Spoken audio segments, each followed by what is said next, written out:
નમસ્તે મિત્રો, આજનો વિષય છે અતિનો ત્યાગ કરવો જોઈએ. અતિ સર્વત્ર વર્જયેત. આપણે આના ઉપર વિચાર કરીએ. કોઈ પણ બાબત હોય,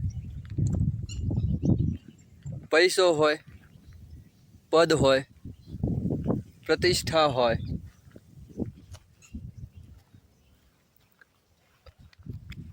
અભિમાન હોય કે તમે કોઈ પણ બાબત લઈ લ્યો, એ બધું માપમાં સારું લાગે. જો આ બધું વધી જાય તો અનર્થ સર્જે છે. એના આપણી પાસે ઘણા બધા ઉદાહરણ છે. આપણે વાત કરીએ,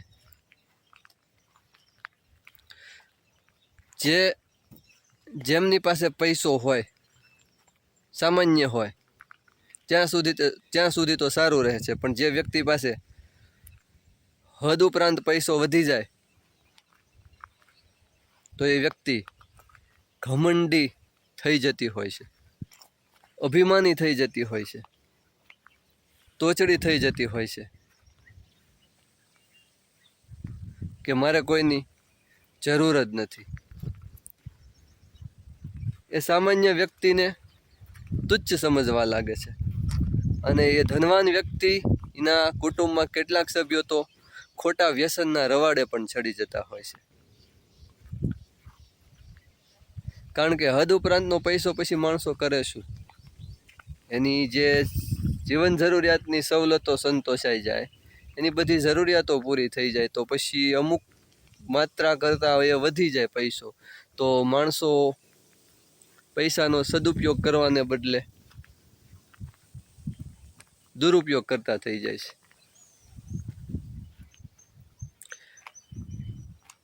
જે મોટા મોટા વ્યસનો હોય, એવા વ્યસનોના રવાડે ચડી જતા હોય છે. દાખલા તરીકે ગાંજો, ચરસ, અફીણ, અમુક એવા ડ્રગ્સ, આ તે.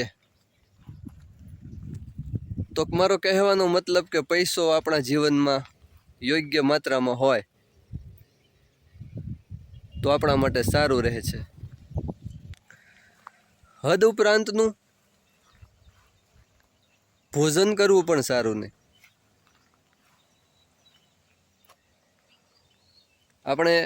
આપણને ભૂખ લાગી હોય, એના કરતાં વધારે ભોજન લઈ લઈએ, ખોરાક ખાઈ જઈએ તો પેટને તકલીફ થાય, પચે નહીં, પેટને ભારે ભારે લાગે, આપણને બેચેની લાગે, રાત્રે સાંજે જમ્યા હોય તો રાત્રે ઊંઘ સારી રીતે ના આવે.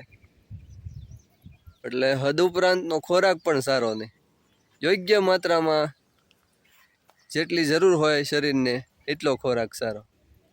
પેટને લગતી ઘણી બધી સમસ્યાઓ તેનાથી ઊભી થાય. એટલે જેટલી જરૂર છે એટલો ખોરાક સારો. અતિરૂપ પણ સારું નહીં. સ્ત્રીઓ મોટા ભાગની જેઓ સ્વરૂપવાન હોય છે, એમની તરફ પુરુષો વધારે આકર્ષાતા હોય છે. કારણ કે તે રૂપાળી હોય છે, અને રૂપાળી સ્ત્રીઓ તરફ પુરુષો વધારે આકર્ષાતા હોય છે. એ કુદરતી છે, એ આપણને ખબર છે. પણ જેઓ સ્વરૂપવાન છે, અતિ સ્વરૂપવાન છે જે સ્ત્રી, એ એના પતિ માટે ઘણી વખત સમસ્યા પણ ઊભી કરી દેતી હોય છે. જોકે તે અન્ય વર્ગની વાત છે, પરંતુ અતિ સ્વરૂપવાન સ્ત્રી હોય તેણે પોતાની મર્યાદામાં રહીને જીવન જીવવું સારું રહે. કારણ કે બધા સારા નથી હોતા.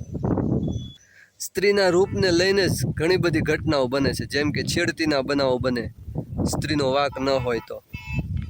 અમુક એવી મશ્કરી થાય જાહેર જગ્યાએ ગઈ હોય તો સ્ત્રી. એટલે આવી બધી બાબતોમાં ઘણું ધ્યાન રાખવું પડે છે કે અતિ રૂપ પણ સારું નહીં. બાળકોને વધારે પડતા લાડ કરાવવા પણ સારા નહીં, કારણ કે તેઓ મોટા થતાં બગડી જાય છે. જો એમને વહાલ જ કરતા રહીશું તો એ આપણા કહ્યામાં રહેશે નહીં. આગળ જતાં એ આપણા માટે એક સમસ્યા રૂપ બનશે. એટલે તેમને જેટલું જરૂર છે એટલું જ પ્રેમ અને સ્નેહ આપવો જોઈએ. બાળકોને શિસ્તમાં રાખવા ખૂબ જરૂરી છે. કેટલાક માણસો કંજૂસી સ્વભાવના હોય છે, દરેક બાબતમાં કંજૂસાઈ કરે. દરેક બાબતમાં કંજૂસાઈ કરવાની જરૂર નથી. જ્યાં જરૂર છે ત્યાં કંજૂસી કરો. પૈસાની બાબતમાં કરકસર જરૂરી છે, પરંતુ અતિ કરકસર કરીને જે જરૂરી છે એમાં કાપ મૂકીને ઘણા બધા કંજૂસાઈ કરતા હોય છે, ઠીક નથી. કેટલાકને વળી અમુક વસ્તુનો એવો લોભ હોય છે, એવો મોહ હોય છે કે એ વસ્તુઓ ભેગી કરતા જતા હોય છે. દાખલા તરીકે સોનું છે, તો એની અમુક માત્રામાં સારું લાગે બધું. કહેવાય છે કે અતિ લોભ તે પાપનું મૂળ છે. કોઈ સાથે વધારે પડતો પરિચય કેળવવો પણ સારો નહીં. કોઈના ઘરે કામ વિના જવું પણ સારું નહીં. વારે વારે કામ હોય તો જઈએ તો સારું. કોઈને ફોન કરવો પણ કામ વિના ફોન કર્યા કરવું એનો કોઈ અર્થ નથી. શું છે, કોઈના ઘરે કામ વિના બેસવા જવાથી આપણું મૂલ્ય ઘટી જતું હોય છે. આપણી કિંમત આપણે હાથે કરીને ખોઈ બેસતા હોઈએ છીએ. એ આપણને ત્યારે સમજાય છે કે જ્યારે 4-5 માણસોની હાજરીમાં તે વ્યક્તિ આપણને કહે છે કે એ તો નવરો છે, એને કશું કામ નથી. ત્યારે આપણે સાંભળવાનું થતું હોય છે. આવા સમયે ધ્યાન રાખવું જોઈએ કે કોઈની ઘરે જરૂર કરતાં વધારે જવું નહીં, કોઈને કામ વગર ફોન કરવો નહીં, કોઈ સાથે બેસવું નહીં વધારે પડતું. એવી ઘણી બધી બાબતો છે જીવનમાં જે આપણે શીખવા જેવી છે, આપણે અપનાવવા જેવી છે. તેનું પાલન કરવાથી આપણું જીવન ઘણું સારું બની રહે છે. વધારે પડતી મહેનત કરવી પણ સારી નહીં. વધારે પડતી મહેનત કરવાથી શરીર સમય પહેલાં વૃદ્ધ થઈ જાય છે. શરીરમાં નબળાઈ આવી જાય છે. શરીરમાં અકારણ દુખાવો રહ્યા કરે છે. શરીરને જેટલી જરૂર છે એટલું કાર્ય તો આપણે કરવાનું જ છે, પરંતુ ગજા બહારનું આપણે આપણા શરીર પાસે કાર્ય કરાવીએ તો આપણું શરીર થાકી જતું હોય છે, આપણને ખબર છે.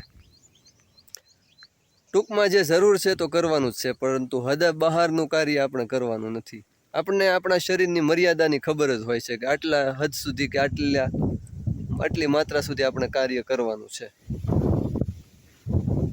તો વિચાર મંથનમાં મારો કહેવાનો મતલબ કે જીવનની કોઈ પણ બાબત હોય, બધું યોગ્ય માત્રામાં સારું લાગે, યોગ્ય માપમાં સારું લાગે. તે કોઈ પણ બાબત લઈ લો તમે. તો આજે આટલું બસ. જય હિન્દ, જય ભારત.